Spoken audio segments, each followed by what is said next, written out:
Hello everyone, I am Dr. Sarika Makol, Associate Professor in Sagar Group of Institutions, Bhopal. Once again, I am in front of you to discuss with you the second part of resume writing from the subject Communication Skills in MBA first semester. In the previous video of mine, I have explained you the basic concepts of resume, what is the importance of resume, then how do we write the resume, what are the do's and don'ts of resume, which you should keep in mind. Now in this part of mine, I'll be discussing with you the types of resume writing as well as the various contents of the resume writing, various components of the resume writing, right? So we are moving on to the next slide of mine. Now see, these are the common resume components. Like we normally see that the first thing which we mention in the resume is objective, then your education, then experience, then activities. Now I'm taking this section one by one and explaining you that how you should write your objective, how you should mention your educational qualifications, then your experience, and then the other activities and interests. Now see the summary of the sections. First of all, you have to mention your name, then address, telephone number and email address. So for this, I would like to suggest you that always mention your updated mobile number as well as one alternative number also, because sometimes what we find that we are not able to attend that very particular call due to some unavoidable circumstances. So at that very moment, if you mention your alternative number, so if there is a call from any company, they can call you on that very alternative number and drop a message for you. Definitely you will get the message, and your email address should be updated one, right? Then the other field is objective, education, experience, achievements and awards, skills of yours, it can be academic and professional skills, then professional affiliations and publications or projects. Publications and projects are actually optional if you want to mention it. If it is like that if you want to mention it, you can, but if you want to drop it, you can drop it also. That is not compulsory field to be mentioned in the resume. Now we'll see all these things one by one with the help of examples. We'll start with the contact information. Name should always be in bold letters and it should not be underlined. Then your address should be complete one. There should not be any kind of a short forms in your address. With PIN code number, it should be mentioned. Then telephone number, I've already explained you that you should mention one alternative number also. Then your email address, this is your contact information. Now see this, how you can mention this. This is the way you can mention your contact information. You can choose any other method also. You can see the samples of resume writing from net. You can take the help of that and you can just prepare your resume. I'm just discussing with you the various components, not the sample of the resume. It can be any way, right? But the information should be correct and it should be authentic. The point is that. And it should be clear to the employer. Well, he is going to read your resume because this is the first interaction between you and the employer. So it should be clear. Now the second thing is objective. How should you write your objective? That is your career objective. So the objective should not be too much lengthy. It should only be of 1 or 2 sentences which should clear the objective of yours. It should mention the type of position, means part-time, full-time, summer internship. Then what position would you like to find should be mentioned in your objectives. Then emphasize how you will use your skills, not what you want to gain.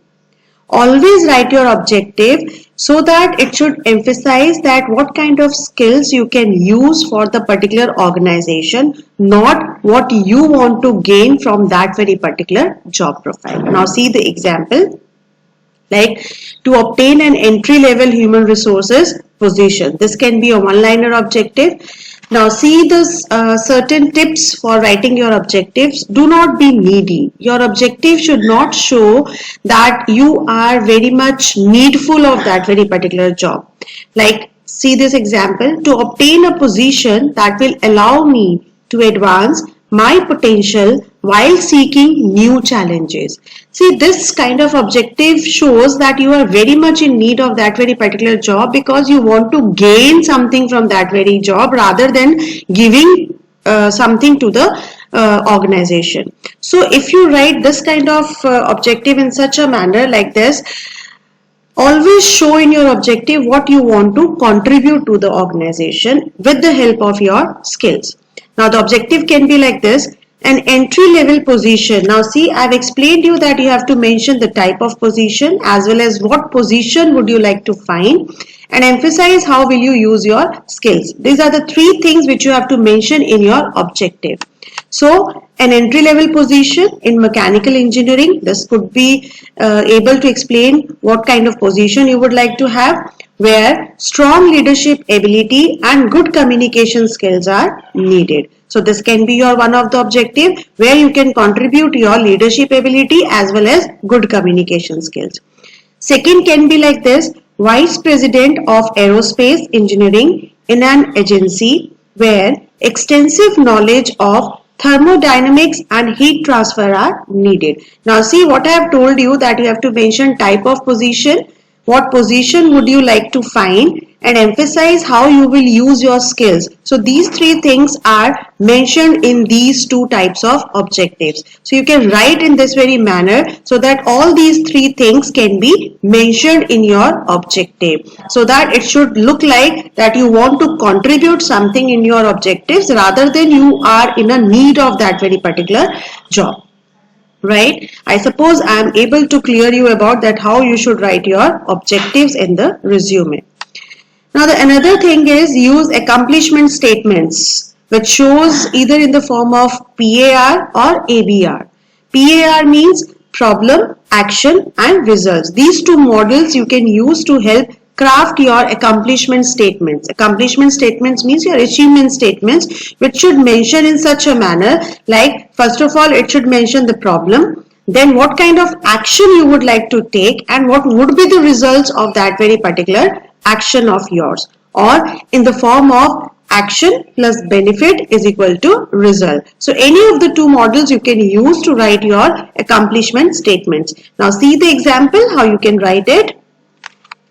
Now see these examples. The first example shows resolved employee grievances. So the problem is employee grievances. So how could you resolve it? What could be the action? The action will be by introducing dispute resolution process. This would be the action. First is problem, second is action, and third one is the result. Now what is the result? It would help you to lowering grievance rates by 50% in the first year. So now see, this is the model which shows PAR. First of all, problem, then what will be the action you can take and what would be the result of that very action, right? Another example, reduced overall purchasing cost. So the problem is purchasing cost is high, right? So reduced overall purchasing cost, this is the action, by 10% in 2001 by implementing product locator, this would be your benefit, and cost comparison software program. So this would be the things which you can implement for reducing the purchasing cost by 10%. Another example, recruited, screened and hired 20 technical and sales positions for startup company.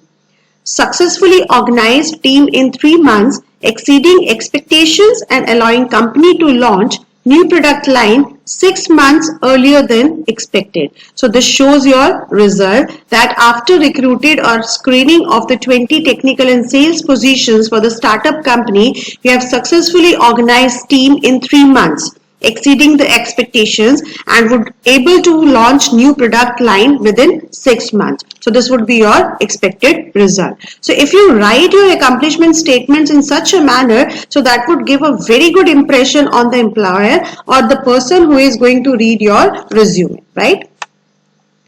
Now, how would you write your education qualification? Always try to write it in reverse chronological order. Means, first of all, you have to write whatever you are doing currently or at present. Like for example, if you did your MBA, so if you have completed your MBA, so start with your MBA first. First of all, write your MBA, then your graduation, then your schooling, right? So this could be in the reverse chronological order, because the employer is much more interested in your current degree rather than your previous degrees, right? So now see this, University of so and so, Bachelor of Science in Business Administration, Human Resource Management. So expected graduation date as well as your GPA. Now experience should also be written in the reverse chronological order, that at present what you are doing, where you are working, and then the previous locations and the previous work, right? Just see the example of the same. In the experience, relevant experience, we have written the, first of all, you have written the current experience, means I've taken the example of 2005, then 2003, then 2002. So it should be your current experience, current working experience first, and then to the other one, and then to the later one. So it should be in the reverse chronological order, right? Now, come to your achievements and awards. How would you write your achievements? Or achievements would include what kind of achievements and awards of yours? It should include if you have been the member of the Dean's List, if you have got any scholarships, grants, prizes, nominations, then if you would be the member of any professional societies, if you have any significant accomplishments at national or international level, then if you are the member of any renowned committees, and if you have done any kind of leadership roles. So that could be mentioned in achievements and awards head. Now see this, honors with the name of Golden Key Honor Society. At present you are in the Dean's List since from 2003 to 2007. So this is the way you can write your achievements and awards. Now another is use the skills section, where you can write your extraordinary skills apart from your educational qualifications. So what kind of skills you can mention over there? You can mention software programs and proficiencies of yours, either if you are proficient in AutoCAD, then Excel, Java, and any other programming languages like Visual Basic, HTML, then your abilities, other abilities other than your academic qualifications, which is based on your experience, then languages and language ability you know, like French language, then any other language which you know, which would be helpful for you in getting jobs in foreign countries. So that could be definitely mentioned by you in the resume. Now in the references column, that is very important for you, because normally the companies definitely call your references to know about your ethical behavior, to know about your character from the particular organization. So many a times prospective employers want to hear about your specific qualifications and your work habits from your previous employers or others you are familiar with. So always mention the name of your employer, that employer who with whom you have worked well and with whom you have a good bonding. Right. So it's important to make sure that you have a list of references in your hand, and good references which could say good about you. It should not like that anybody reference those who have given by you will do your leg pulling. So always give a reference which gives you added advantage to the employer. Ask individuals who are familiar with your work if you can list them as a reference. If they agree, list their name and contact information so that the prospective employer can reach them. Always before giving the name of the references, please do confirm from them that whether they agree for that very particular thing or not, and then you will mention their reference name as well as contact information, so that in case the prospective employer want to reach them, they can reach them, and the other person should also know that anybody can call me in this very particular regard. He should be prepared for the same, right? Always try to give one your reference of your earlier organization and one from your academic professional college or institute, right? Now there are types of resumes. There are three types of resumes basically on which we can make our resume. That is, first is chronological, that I have just explained you. Second is functional, and third is combination. So one by one we'll see the format as well as the way you can write the three types of resumes. You can opt any one of them, but normally nowadays we opt for combination type of resume where we can use both the chronological as well as functional form of resume. Now in the chronological resume, this is the most common kind of resume in which information is presented based on a timeline. The work experience section is organized by presenting information in reverse chronological order, like I have shown you earlier slides where we have written our relevant experience in a reverse chronological order. Means the most recent first. Now see the example of the same. In this example, the person has written its current experience first and then the other experience. Similarly, the responsibilities should be in the block letters. We can use the verbs into this. So this can be the example which help you to write the most recent experience first, currently wherever you are working.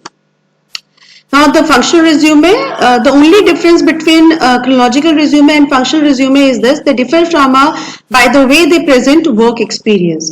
Basically, the functional resumes present their experience on the basis of the functions they are performing, on the basis of the work profile they are working over there. So this type of format is useful for individuals who have little or no related work experience but do have relevant qualifications. So those individuals can use this type of resume.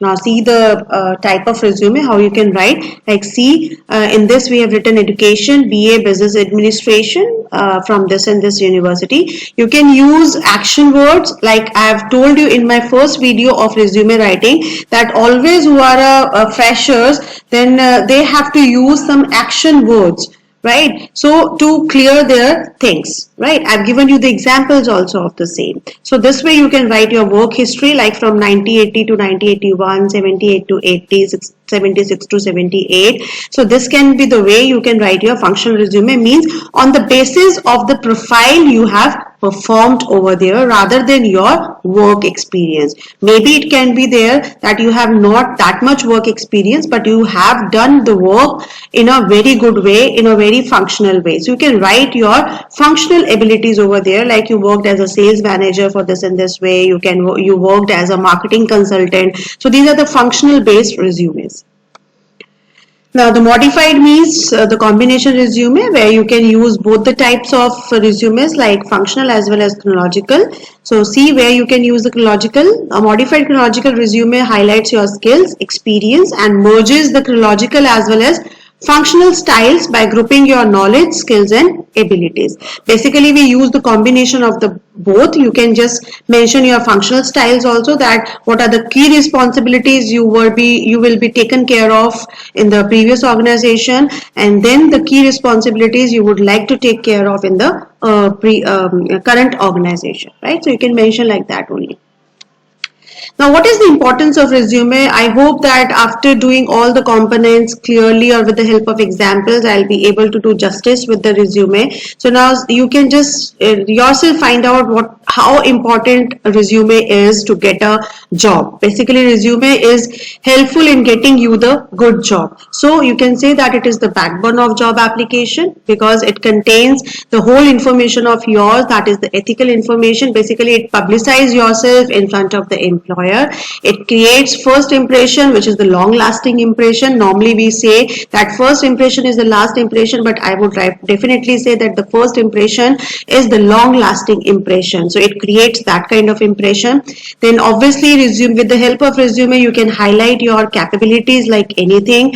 Then it establishes professional identity of yours by telling the other person your work experience, your working profiles, your functional responsibilities which you took care of in your previous organizations. Then it can be used as a marketing tool, as I've already told you that you can use your resume to publicize yourself in a great manner, so that the other person would be impressed and they can just definitely call you for the interview.